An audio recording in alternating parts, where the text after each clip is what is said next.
नमस्कार दोस्तों, आप सभी का स्वागत है आपके अपने YouTube channel target GK India में। आज के इस वीडियो में हम मोहम्मद गौरी से जुड़े 80 सबसे महत्वपूर्ण प्रश्न पढ़ेंगे। ये प्रश्न विभिन्न प्रतियोगी परीक्षाओं की तैयारी के लिए बेहद उपयोगी है।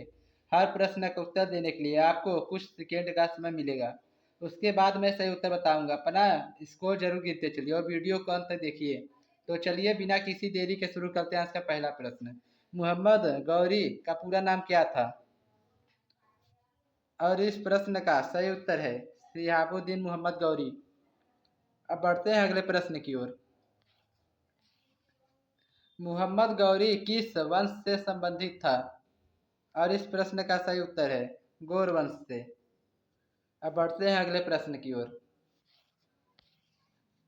मोहम्मद गौरी किस क्षेत्र का शासक था? और इस प्रश्न का सही उत्तर है गौर वंश का। अब बढ़ते हैं अगले प्रश्न की ओर। भारत पर मोहम्मद गौरी ने पहला आक्रमण कब किया? और इस प्रश्न का सही उत्तर है 1175 ईस्वी में। अब बढ़ते हैं अगले प्रश्न की ओर। मोहम्मद गौरी का पहला भारतीय अभियान किस स्थान पर था? और इस प्रश्न का सही उत्तर है मुल्तान स्थान पर। अब बढ़ते हैं अगले प्रश्न की ओर। मोहम्मद गौरी ने मुल्तान पर कब अधिकार किया? और इस प्रश्न का सही उत्तर है 1175 ईस्वी में। अब बढ़ते हैं अगले प्रश्न की ओर। मोहम्मद गौरी ने किस गजनवी शासक को हराया? और इस प्रश्न का सही उत्तर है खुसरो मलिक को।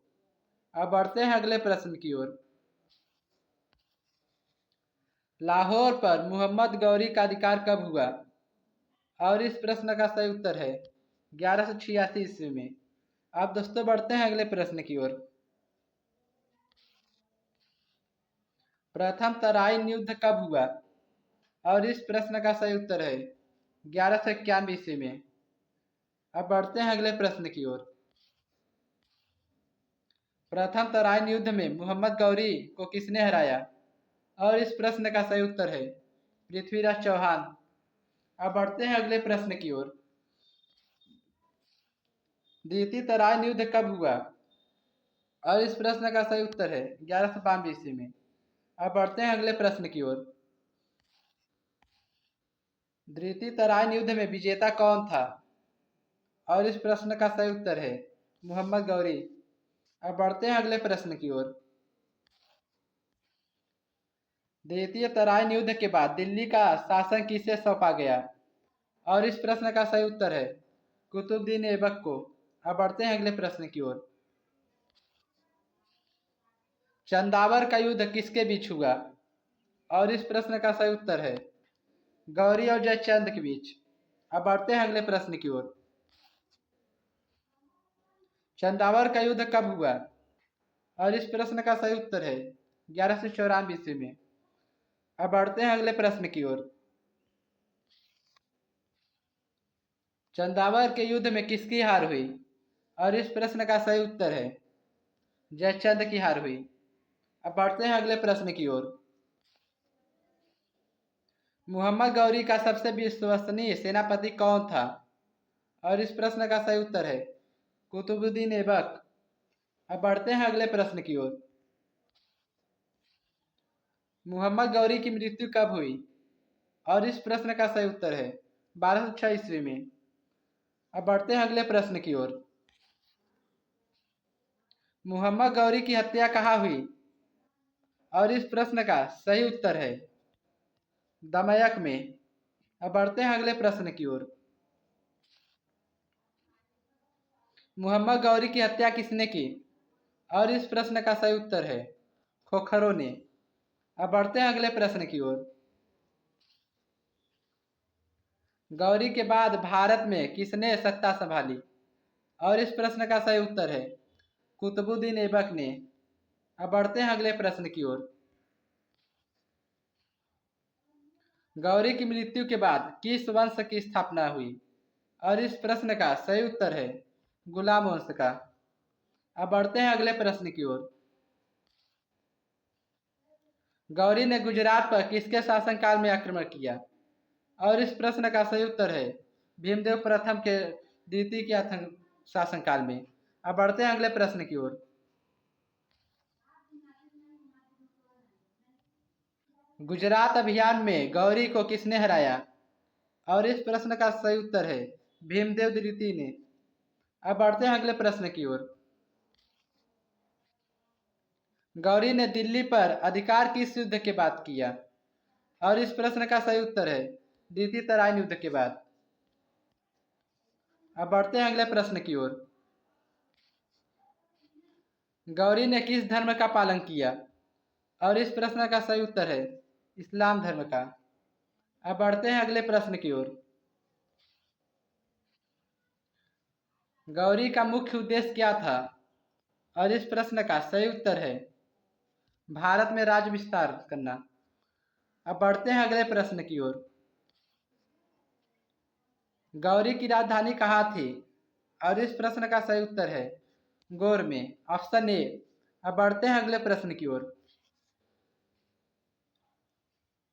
गौरी ने किसे अपना उत्तराधिकारी नहीं बनाया क्योंकि उसकी कोई संतान नहीं थी? और इस प्रश्न का सही उत्तर है पुत्र को। अब बढ़ते हैं अगले प्रश्न की ओर। गौरी का सबसे प्रसिद्ध दास कौन था? और इस प्रश्न का सही उत्तर है कुतुबुद्दीन ऐबक। अब बढ़ते हैं अगले प्रश्न की ओर। गौरी ने पृथ्वीराज को किस युद्ध में हराया? और इस प्रश्न का सही उत्तर है द्वितीय तराइन युद्ध में। अब बढ़ते हैं अगले प्रश्न की ओर। गौरी का शासन किस वर्तमान देश में था? और इस प्रश्न का सही उत्तर है अफगानिस्तान में। अब बढ़ते हैं अगले प्रश्न की ओर। गौरी ने पंजाब पर अधिकार किसके बाद किया? और इस प्रश्न का सही उत्तर है खुसरो मलिक के बाद। अब बढ़ते हैं अगले प्रश्न की ओर। गौरी की सेना का प्रमुख आधार क्या था? और इस प्रश्न का सही उत्तर है घुड़सवार सेना। अब बढ़ते हैं अगले प्रश्न की ओर। गौरी ने भारत में किस प्रकार की नींव रखी? और इस प्रश्न का सही उत्तर है दिल्ली सल्तनत की नींव रखी। अब बढ़ते हैं अगले प्रश्न की ओर। गौरी का प्रमुख प्रतिद्वंदी कौन था? और इस प्रश्न का सही उत्तर है पृथ्वीराज चौहान। अब बढ़ते हैं अगले प्रश्न की ओर। गौरी की मृत्यु के समय वह कहाँ से लौट रहा था? और इस प्रश्न का सही उत्तर है लाहौर से। अब बढ़ते हैं अगले प्रश्न की ओर। गौरी का शासन किस शताब्दी में था? और इस प्रश्न का सही उत्तर है 12वीं शताब्दी में। अब बढ़ते हैं अगले प्रश्न की ओर। गौरी ने किसके माध्यम से भारत का शासन चलाया? और इस प्रश्न का सही उत्तर है अपने दासों के माध्यम से। अब बढ़ते हैं अगले प्रश्न की ओर। गौरी के आक्रमणों से किस राज्य का अंत हुआ? और इस प्रश्न का सही उत्तर है चौहान शक्ति का। अब बढ़ते हैं अगले प्रश्न की ओर। गौरी ने बिहार विजय का कार्य किससे सौंपा? और इस प्रश्न का सही उत्तर है बख्तियार खिलजी को। अब बढ़ते हैं अगले प्रश्न की ओर। नालंदा विश्वविद्यालय को किसने नष्ट किया? और इस प्रश्न का सही उत्तर है बख्तियार खिलजी। अब बढ़ते हैं अगले प्रश्न की ओर। गौरी की सबसे बड़ी उपलब्धि क्या मानी जाती है? और इस प्रश्न का सही उत्तर है तराइन का द्वितीय युद्ध जीतना। अब बढ़ते हैं अगले प्रश्न की ओर। गौरी का शासनकाल लगभग किस अवधि में रहा? और इस प्रश्न का सही उत्तर है 1173 से 1206 ईस्वी तक। अब बढ़ते हैं अगले प्रश्न की ओर। गौरी की मृत्यु के बाद दिल्ली में स्वतंत्र शासन किसने स्थापित किया? और इस प्रश्न का सही उत्तर है कुतुबुद्दीन ऐबक ने। अब बढ़ते हैं अगले प्रश्न की ओर। गौरी ने किस राजपूत शक्ति का निर्णायक रूप से पराजित किया? और इस प्रश्न का सही उत्तर है चौहान राजपूत शक्ति का। अब बढ़ते हैं अगले प्रश्न की ओर। गौरी के अभियान का सबसे महत्वपूर्ण परिणाम क्या था? और इस प्रश्न का सही उत्तर है दिल्ली सल्तनत का स्थापना का मार्ग प्रशस्त होना। अब बढ़ते हैं अगले प्रश्न की ओर। गौरी की मृत्यु किस वर्ष हुई? और इस प्रश्न का सही उत्तर है 1206 ईस्वी में। अब बढ़ते हैं अगले प्रश्न की ओर। गौरी के समय दिल्ली का प्रमुख सेनापति कौन था? और इस प्रश्न का सही उत्तर है कुतुबुद्दीन ऐबक। अब बढ़ते हैं अगले प्रश्न की ओर। इतिहास में मुहम्मद गौरी को किस कारण सबसे अधिक याद किया जाता है? और इस प्रश्न का सही उत्तर है भारत में दिल्ली सल्तनत की नींव रखने के लिए। अब बढ़ते हैं अगले प्रश्न की ओर। मुहम्मद गौरी ने भंटीडा के किले पर कब अधिकार किया? और इस प्रश्न का सही उत्तर है 1191 ईस्वी में। अब बढ़ते हैं अगले प्रश्न की ओर। प्रथम तराइन का युद्ध किस स्थान के निकट लड़ा गया था? और इस प्रश्न का सही उत्तर है ऑप्शन सी तराइन। अब बढ़ते हैं अगले प्रश्न की ओर। द्वितीय तराइन युद्ध के बाद मुहम्मद गौरी ने किस नगर पर अधिकार किया? और इस प्रश्न का सही उत्तर है दिल्ली नगर पर। अब बढ़ते हैं अगले प्रश्न की ओर। मुहम्मद गौरी की भारत नीति क्या थी? और इस प्रश्न का सही उत्तर है स्थायी शासन स्थापित करना। अब बढ़ते हैं अगले प्रश्न की ओर। मुहम्मद गौरी की सेना की सबसे बड़ी शक्तियाँ क्या थी? और इस प्रश्न का सही उत्तर है घुड़सवार सेना। अब बढ़ते हैं अगले प्रश्न की ओर। पृथ्वीराज चौहान किस वंश से संबंधित थे? और इस प्रश्न का सही उत्तर है चौहान वंश से। अब बढ़ते हैं अगले प्रश्न की ओर। मुहम्मद गौरी ने अजमेर पर अधिकार किसे हराकर किया? और इस प्रश्न का सही उत्तर है पृथ्वीराज चौहान को। अब बढ़ते हैं अगले प्रश्न की ओर।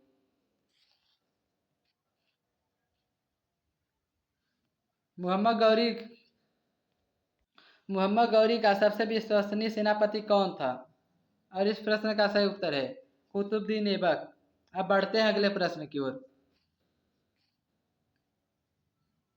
मुहम्मद गौरी की मृत्यु के समय दिल्ली का प्रशासन किसके हाथ में था? और इस प्रश्न का सही उत्तर है कुतुबुद्दीन ऐबक। अब बढ़ते हैं अगले प्रश्न की ओर। मुहम्मद गौरी ने किस युद्ध में निर्णायक विजय प्राप्त की? और इस प्रश्न का सही उत्तर है द्वितीय तराइन युद्ध में। अब बढ़ते हैं अगले प्रश्न की ओर। मुहम्मद गौरी का राज्य किस महाद्वीप में था? और इस प्रश्न का सही उत्तर है एशिया महाद्वीप में। अब बढ़ते हैं अगले प्रश्न की ओर। गौरी की मृत्यु के बाद दिल्ली का पहला सुल्तान कौन बना? और इस प्रश्न का सही उत्तर है कुतुबुद्दीन ऐबक। अब बढ़ते हैं अगले प्रश्न की ओर। मुहम्मद गौरी ने किस दास को भारत का शासन सौंपा? और इस प्रश्न का सही उत्तर है कुतुबुद्दीन ऐबक को। अब बढ़ते हैं अगले प्रश्न की ओर। चंदावर का युद्ध किस नदी के निकट लड़ा गया था? और इस प्रश्न का सही उत्तर है गंगा नदी के निकट। अब बढ़ते हैं अगले प्रश्न की ओर। मुहम्मद गौरी की सबसे बड़ी राजनीतिक उपलब्धि क्या थी? और इस प्रश्न का सही उत्तर है दिल्ली पर नियंत्रण। अब बढ़ते हैं अगले प्रश्न की ओर। मुहम्मद गौरी ने सबसे अधिक संघर्ष किसके विरुद्ध किया? और इस प्रश्न का सही उत्तर है राजपूतों के विरुद्ध। अब बढ़ते हैं अगले प्रश्न की ओर। गौरी की सेना में किसका सबसे अधिक महत्व था? और इस प्रश्न का सही उत्तर है घुड़सवार और तीरंदाज का। Option B. अब बढ़ते हैं अगले प्रश्न की ओर। मुहम्मद गौरी ने भारत में किस शासन व्यवस्था की नींव रखी? और इस प्रश्न का सही उत्तर है सल्तनत शासन व्यवस्था की नींव रखी। अब बढ़ते हैं अगले प्रश्न की ओर। दिल्ली का शासक बनाकर गौरी ने किसे छोड़ा? और इस प्रश्न का सही उत्तर है बलबन को। अब बढ़ते हैं अगले प्रश्न की ओर। मोहम्मद गौरी की मृत्यु किस वर्ष हुई? और इस प्रश्न का सही उत्तर है 1206 ईस्वी में। दोस्तों अब बढ़ते हैं अगले प्रश्न की ओर। मोहम्मद गौरी का प्रमुख प्रतिद्वंदी कौन था? और इस प्रश्न का सही उत्तर है पृथ्वीराज चौहान। अब बढ़ते हैं अगले प्रश्न की ओर। मोहम्मद गौरी का शासन किस प्रकार का था? और इस प्रश्न का सही उत्तर है राजतंत्र प्रकार का। अब बढ़ते हैं अगले प्रश्न की ओर। मोहम्मद गौरी किस धर्म का अनुयायी था? और इस प्रश्न का सही उत्तर है इस्लाम धर्म का। अब बढ़ते हैं अगले प्रश्न की ओर। मोहम्मद गौरी का जन्म किस स्थान पर हुआ था? और इस प्रश्न का सही उत्तर है घोर, ऑप्शन ए। अब बढ़ते हैं अगले प्रश्न की ओर। मोहम्मद गौरी ने पंजाब पर अधिकार किसे हराकर किया? और इस प्रश्न का सही उत्तर है खुसरो मलिक को हराकर किया। अब बढ़ते हैं अगले प्रश्न की ओर। मोहम्मद गौरी की राजधानी कहाँ थी? और इस प्रश्न का सही उत्तर है ऑप्शन ए गौर में। अब बढ़ते हैं अगले प्रश्न की ओर। मोहम्मद गौरी का सबसे प्रसिद्ध दास कौन था? और इस प्रश्न का सही उत्तर है कुतुबुद्दीन ऐबक। अब बढ़ते हैं अगले प्रश्न की ओर। मोहम्मद गौरी के आक्रमणों से किस शक्ति का पतन हुआ? और इस प्रश्न का सही उत्तर है चौहान शक्ति का। अब बढ़ते हैं अगले प्रश्न की ओर। मोहम्मद गौरी का अंतिम अभियान किसके विरुद्ध था? और इस प्रश्न का सही उत्तर है खोखरों के विरुद्ध, ऑप्शन ए। अब बढ़ते हैं अगले प्रश्न की ओर। मोहम्मद गौरी की मृत्यु के बाद भारत में उसका उत्तराधिकारी कौन बना? और इस प्रश्न का सही उत्तर है कुतुबुद्दीन ऐबक। दोस्तों आज के इस वीडियो में 80 प्रश्न में आपका स्कोर कितना रहा हमें कमेंट करके जरूर बताइए। अगर आपको यह वीडियो पसंद आया हो तो वीडियो को लाइक करें और अपने दोस्तों के साथ शेयर करें। और ऐसे ही महत्वपूर्ण जीके वीडियो के लिए टारगेट जीके इंडिया को सब्सक्राइब करना ना भूलें। मैं आपसे फिर मिलूंगा एक नए विषय और नए महत्वपूर्ण प्रश्नों के साथ। धन्यवाद। जय हिंद।